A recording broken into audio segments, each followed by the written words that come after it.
So people always ask me, who rents rooms? Who are these people that are renting rooms?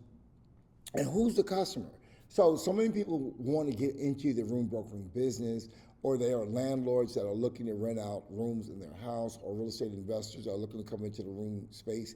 Point is, everyone wants to know who's the customer, who's renting these rooms, who are these people that are actually coming into these rooms. So to summarize it, or maybe not to summarize it, let's unpack it actually. We're not going to summarize it yet. Let's unpack it. To unpack it, you have several demographics and categories, but let's just put it down into pretty much three. You have a working class professional, top tier runner. This could be teachers. This could be professional nurses, RNs. This could be attorneys. This just professionals. People that tend to be in that kind of maybe 70, 80, 90,000 dollars a year in a bracket. They rent rooms for several reasons. One, some of them are frugal. They're just looking to save money. They just don't want to spend money on the expenses of data of just a more expensive location. They just find prices to be high. I'm like that. I think prices are absolutely too high, just absolutely through the roof. That's one aspect of it. Then you also have people who are in between homes. They're having the home built. They're looking for another place. People are going through divorce. By the way, you get a lot of breakups. Unfortunately, you get a lot of breakups, a lot of divorce, a lot of people that are going in between homes, in between locations. You get a ton of that. So you have people that are going through breakups. You also get people that are, I don't know if I said traveling yet, but people that are traveling, that are literally just traveling for professionally, personally, that are and they stay more extended periods of time. So they tend to be in these locations for longer periods of time. So these are people that are absolutely renting. They rent rooms, and they just kind of take on that where they don't want to get themselves committed. By the way, some of them have bad credit. Believe it or not, you have professionals that have bad credit that can't qualify for any long-term housing. So they'll tend to go into a room. It's much easier. It's a much lower barrier of entry, and they're actually able to get into those rooms. That's just a huge. That actually happens a lot more than you think as well too.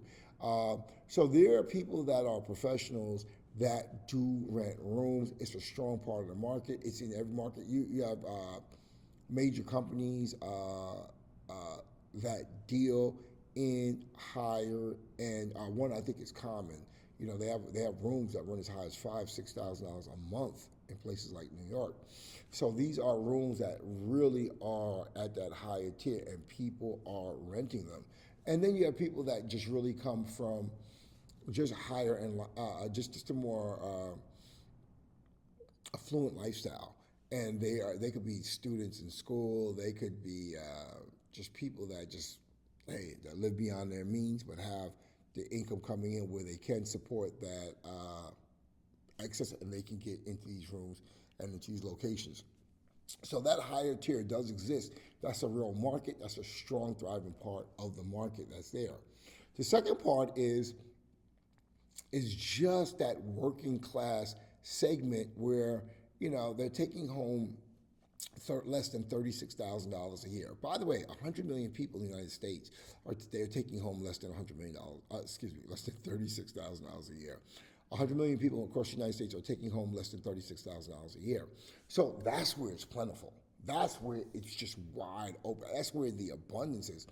So you have these people that are a segment of the United States where they're taking home less than $36,000 a year, and they live in rooms. Not only do they live in rooms, they know everyone living in rooms. It's just a huge part of the market where people are renting rooms, and it's explosive. Why? Because again, it's simple math. $36,000 a year, if you're taking that home, and the average apartment or the average living unit in the United States is $2,000 a month on average, you're talking about $24,000 a year. And of course, when you add in car insurance, children, food, family, entertainment, clothes, it's just insurance. It's just not a sustainable deal for you to be able to dolo, individually by yourself, be able to rent a individual unit. It's not going to happen. It's just not going on. It's not going to happen. So these people making under $36 a year, they rent rooms. So we're talking about the person that works at Starbucks. We're talking about the McDonald's worker. We're talking about person that drives an Uber. We're talking about the tech at the hospital. We're talking about many times the construction worker. We're talking about the truck driver a lot of times. We're talking about drivers as a whole a lot of times. We're talking about people. We're talking about the concierge in a building. We're talking about people that are in that working class segment of society where it's where working class actually is. You know, they're not middle class, but they're definitely that lower tier working class in terms of economics, and they are definitely in rooms. And there's 100 million people that are in some form of shared housing in the United States. By the way, that's what that number 7 million really is. People are talking about the housing shortage. They're not talking about people making $2,000, $3,000, $4,000, $5,000 a year. They're talking about that segment of the market where these people actually are, where they're actually explosive at, where people are working class people that actually, you know, if you're a waitress at a restaurant, you know, you're not necessarily in a $2,000 a month apartment. You're not necessarily in a $1,500 a month apartment. You're not necessarily in a $1,000. There are no $1,000 a month apartments for the most part, but even if there were, that's not what you're in. So you're in a room situation where you tend to be under $1,000, and this is on a national level. So the working class segment is really where the money absolutely is at, especially when you talk about tens of millions of people in the United States that need to go into these segments. So that's your second tier. You have the first, third, the top end tier, which is the first tier, which is that higher end. The second tier is where is that lower working class tier where just regular working class everyday people are going to be at, where people in service industries of that nature. And then you have what is also a big money maker is that third tier, which of course supportive housing. That's where you have people that get government assistance, government subsidies like SSI, SSDI. Just a form of, you got people with veterans programs, you have people that could come out of physical health programs, mental health programs, re-entry programs.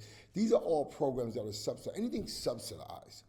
And a lot of times, and Social Security, these subsidies and these subsidized markets are absolutely a gold mine as well too. Because again, these people that have a price point that tend to be, you know, maybe $700, $600 a month, and they are renting rooms. But again, they have consistent income. They have consistent income coming from the government. And again, you're talking about tens of millions of people that are in this segment. And they have literally consistent money coming in from the government, which allows them to be great renters. I rent to a lot of SSI, a lot of seniors with SSI really is what I rent a lot too. And by the way, that's a growing number, and it's a growing market, and it's a very profitable market. They'll tend to get anywhere from $900 to $1,300 a month, and I tend to put them in rents that are anywhere from $650 to $750 a month. Their rent is on time, they're serious about paying, and they pay on time. But this allows us to make huge profits coming in because we can scale those rooms and create spaces. They're not huge and big spaces, but they're rooms and spaces that really allow them to really have the dignity, the lifestyle, and the comforts of a really nice home that they normally would not be able to get because they could never rent an apartment. There's no way. And it allows us to be able to make a profit at the same time too, because we're able to scale multiple rooms in that location, or we have landlords that are able to really take their rooms that fit into that segment of the market and really profit really strong off of those. So again, we have top tier, which are top tier tenants, which are actually there. We also have our second tier, those are our top tier tenants that actually blow in really big.